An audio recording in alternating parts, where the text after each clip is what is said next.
ನಮಸ್ಕಾರ ಸ್ನೇಹಿತರೆ, ಎಂದಿನಂತೆ ಪ್ರತಿದಿನ ನಮ್ಮ ಭರವಸೆಯ ಬೆಳಕು ಯೂಟ್ಯೂಬ್ ವಾಹಿನಿಯಲ್ಲಿ ಕತೆಗಳು ನಿಮಗಾಗಿ ನಿಮಗೋಸ್ಕರ ಪ್ರಸ್ತುತಪಡಿಸುತ್ತಿದ್ದೇವೆ. ದಯವಿಟ್ಟು ಎಲ್ಲರೂ ಈ ಕತೆಯನ್ನು ಕೇಳಿ ನಿಮ್ಮ ಅನಿಸಿಕೆ ಅಭಿಪ್ರಾಯಗಳನ್ನು ಕಾಮೆಂಟ್ ಮೂಲಕ ತಿಳಿಸಿ. ಹಾಗೆ ನೀವಿನ್ನೂ ನಮ್ಮ ಯೂಟ್ಯೂಬ್ ಅಲ್ಲಿ ಸಬ್ಸ್ಕ್ರೈಬ್ ಮಾಡಿಲ್ಲ ಅಂದರೆ ಈ ಕೂಡಲೇ ಸಬ್ಸ್ಕ್ರೈಬ್ ಮಾಡಿ. ಹಾಗೆ ಹೆಚ್ಚು ನಿಮ್ಮ ಸ್ನೇಹಿತರೊಂದಿಗೆ ನಮ್ಮ ಯೂಟ್ಯೂಬ್ ವಾಹಿನಿಯನ್ನು ಶೇರ್ ಮಾಡಿ.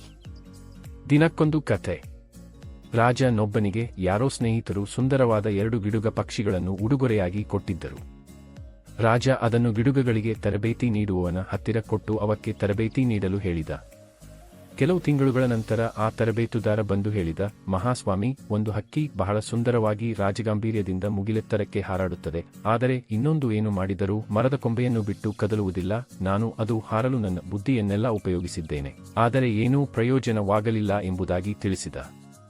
ಏನೋ ಅನಾರೋಗ್ಯ ಇರಬೇಕೆಂದು ಭಾವಿಸಿದ ರಾಜ ವೈದ್ಯರು ಚಿಕಿತ್ಸಕರನ್ನು ಕರೆಸಿ ಔಷಧೋಪಚಾರ ಮಾಡಿಸಿದ.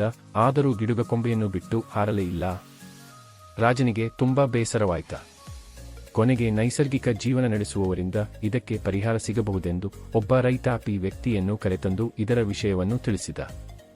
ಮರುದಿನ ಅಂತಃಪುರದ ಕಿಟಕಿಯಿಂದ ನೋಡಿದಾಗ ಈ ಗಿಡುಗ ಗರಿಗೆದರಿ ಆಕಾಶದಲ್ಲಿ ಮುಕ್ತವಾಗಿ ಹಾರಾಡುವುದನ್ನು ಕಂಡು ರಾಜನಿಗೆ ಬಹಳ ಖುಷಿಯಾಯಿತು. ಅರೆ, ಆ ರೈತ ಏನು ಚಮತ್ಕಾರ ಮಾಡಿದ! ಆತನನ್ನು ಕರೆತನ್ನಿ ಎಂದು ಆದೇಶ ಮಾಡಿದ. ಏನು ಮಂತ್ರ ಮಾಡಿದೆ, ಈ ಹಕ್ಕಿಗೆ ಹೇಳು ಎಂದು ರೈತನನ್ನು ಕೇಳಿದ. ಆಗ ರೈತ ಅತ್ಯಂತ ವಿನಯವಾಗಿ, ನಾನೇನು ಮಾಡಲಿಲ್ಲ ಮಹಾಸ್ವಾಮಿ, ಗಿಡುಗ ಕೂತಿದ್ದರಂಬೆಯನ್ನು ಕಡಿದು ಹಾಕಿದೆ ಅಷ್ಟೇ, ಗಿಡುಗ ತಾನಾಗಿಯೇ ಮೇಲೆ ಹಾರಿತು ಅಂದ. ಹೀಗೆ ನಾವೆಲ್ಲರೂ ಅಸಾಮಾನ್ಯ ಪ್ರತಿಭೆಯನ್ನು ಹೊತ್ತೇ ಹುಟ್ಟಿರುತ್ತೇವೆ, ಆದರೆ ಚಿರಪರಿಚಿತರನ್ನು ಹಿಡಿದು ಕೂತಲ್ಲೇ ಕೂತಿರುತ್ತೇವೆ. ಪರಿಚಿತ ಸುಲಭಕರ ಸರ್ವಸಾಧಾರಣ ವಿಷಯಕ್ಕೆ ಅಂಟಿಕೊಂಡು ಕೂತಿರುತ್ತೇವೆ. ವಿಶಾಲ ಪ್ರಪಂಚದ ಅರಿವೇ ಇರುವುದಿಲ್ಲ. ಇಷ್ಟೇ ಜೀವನ ಎಂಬ ಭಯದಲ್ಲಿ ಹುದುಗಿರುತ್ತೇವೆ. ಒಂದು ಸಲ ಭಯದ ಕೊಂಬೆಯನ್ನು ಕತ್ತರಿಸಿ ಸ್ವನಿರ್ಮಿತ ಬಂಧನದಿಂದ ಮುಕ್ತರಾದಾಗ ಗರಿಗೆದರಿ ಹಾರುವ ಭವ್ಯತೆಯನ್ನು ಕಂಡುಕೊಳ್ಳಬಹುದು. ಕೃಪೆ ಸುವರ್ಣಮೂರ್ತಿ. ಸಂಗ್ರಹ ವೀರೇಶ್ ಅರಸೀಕೆರೆ. ರಣಜಿತ್ ಸಿಂಹನ ಉದಾರತೆ. ಒಂದು ಊರಿನಲ್ಲಿ ರಣಜಿತ್ ಸಿಂಹ ಎಂಬ ರಾಜನಿದ್ದನು.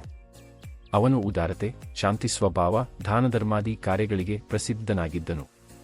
ತನ್ನ ಪ್ರಜೆಗಳ ಕಷ್ಟ ಸುಖಗಳಿಗೆ ಸ್ಪಂದಿಸುತ್ತಿದ್ದನು. ಒಮ್ಮೆ ರಾಜನು ತನ್ನ ಸೈನಿಕರೊಡನೆ ಬೇಟೆಯಾಡಲು ಕಾಡಿಗೆ ಹೋಗುತ್ತಿದ್ದಾಗ ಇದ್ದಕ್ಕಿದ್ದಂತೆ ಒಂದು ಕಲ್ಲು ಹಾರಿ ಬಂದು ರಾಜನ ಹಣೆಗೆ ಬಿತ್ತು. ಹಣೆಯಿಂದ ರಕ್ತ ಸುರಿಯಲು ಸೈನಿಕರು ಸಿಟ್ಟಾಗಿ, ನಮ್ಮ ರಾಜರಿಗೆ ಪೆಟ್ಟಾಗುವಂತೆ ಹೊಡೆಯುವ ದುಸ್ಸಾಹಸ ಯಾರದ್ದು? ಬನ್ನಿ ನೋಡೋಣ ಎಂದು ಮುನ್ನಡೆದರು. ಅಲ್ಲಿಯೇ ಪಕ್ವವಾದ ಹಣ್ಣುಗಳು ನೇತಾಡುತ್ತಿದ್ದ ಒಂದು ಮಾವಿನ ಮರ ಕಂಡರು. ಮರದ ಕೆಳಗೆ ವಯಸ್ಸಾದ ಮುದುಕಿಯು ಕೈಯಲ್ಲಿ ಕಲ್ಲು ಹಿಡಿದು ಹಣ್ಣಿಗೆ ಹೊಡೆಯುತ್ತಿದ್ದಳು. ಅವಳನ್ನು ಕಂಡ ಸೈನಿಕರು, ಇವಳೇ ನಮ್ಮ ರಾಜನಿಗೆ ಪೆಟ್ಟಾಗುವಂತೆ ಹೊಡೆದಿದ್ದು ಎಂದುಕೊಂಡು ಅವಳನ್ನು ರಾಜನ ಬಳಿ ಕರೆ ತಂದರು. ಮಹಾರಾಜ, ಇವಳಿಗೆ ಜಡಿ ಏಟು ಕೊದೋಣವೇ ಎಂದು ಒಬ್ಬ ಸೈನಿಕನು, ಮಹಾರಾಜ, ಇವಳಿಗೆ ಮರಣದಂಡನೆ ವಿಧಿಸೋಣವೇ ಎಂದು ಇನ್ನೊಬ್ಬನು ಕೇಳಿದರು. ಪಾಪ, ಮುದುಕಿಯು ಹೆದರಿ ನಡಗುತ್ತಾ ನಿಂತಳು. ರಾಜನು ಸೈನಿಕರಿಗೆ ಸುಮ್ಮನಿರಲು ಹೇಳಿ ಮುದುಕಿಯನ್ನು ವಿಚಾರಿಸಲು ಪ್ರಾರಂಭಿಸಿ, ನನಗೆ ಪೆಟ್ಟಾಗುವಂತೆ ಹೊಡೆದದ್ದು ಏಕೆ ಎಂದು ಕೇಳಿದನು. ಮುದುಕಿಯು ಭಯದಿಂದ ನಡುಗುತ್ತಾ, ಮಹಾಸ್ವಾಮಿ, ನಾನು ಬಡವಿ.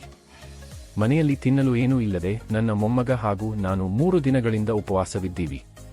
ಹಸಿವು ನೀಗಿಸಲು ಹಣ್ಣು ತಿನ್ನೋಣ ಎಂದು ಈ ಮರದಲ್ಲಿರುವ ಹಣ್ಣುಗಳಿಗೆ ಕಲ್ಲು ಎಸೆದೆ. ಆ ಕಲ್ಲು ನಿಮಗೆ ತಾಕಿ ಪೆಟ್ಟಾಯಿತು.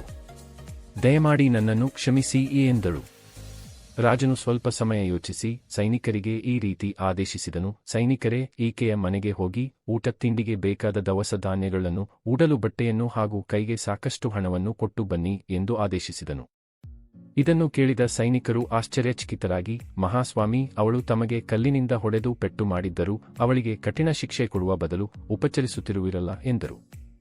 ಇದನ್ನು ಕೇಳಿದ ರಾಜನು ಹೀಗೆಂದನು, ಕಲ್ಲಿನ ಪೆಟ್ಟು ಬಿದ್ದ ಮರವೇ ನೋವಿಗೆ ಬದಲಾಗಿ ಸಿಹಿಯಾದ ಹಣ್ಣನ್ನು ಕೊಡುವಾಗ ಅಕಸ್ಮಾತ್ತಾಗಿ ಬಿದ್ದ ಕಲ್ಲಿನಿಂದ ಆದ ಪೆಟ್ಟಿಗೆ ಮಾನವರು ನಾವು ಶಿಕ್ಷೆ ಕೊಟ್ಟರೆ ಆ ಮರಕ್ಕಿಂತ ನಾವು ಕಡೆಯಾಗುವುದಿಲ್ಲವೇ ಎಂದ.